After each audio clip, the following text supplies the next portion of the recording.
Біз жұбайым екеуміз үйдің астынан арнайы бункер салып қойдық. Ядролық жарылыс бола қалса, ең болмаса аман қалуға бір үміт болсын деп. Ішке кіргеніміз сол еді. Кенет үстіміздегі үй күл талқан болып жарылып кетті. Мен дереу есікті жауып, таймерді 35 жылға қойдым.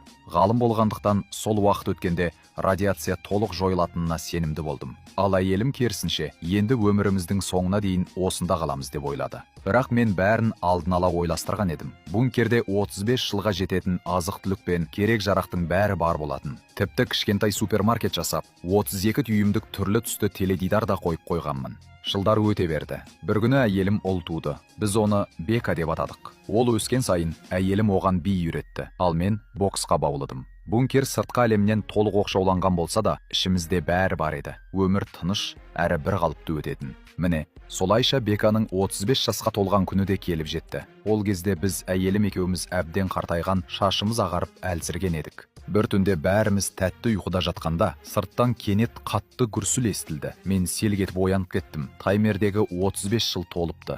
Бункердің есігі автоматты түрде ашылды. Біз қуаныштан көзімізге жас алып, тіпті билеп кеттік. Алайда мен сақтық үшін бірінші болып сыртқа шығып, жоғарыда не болып жатқанын өз көзіммен көруге шешім қабылдадым.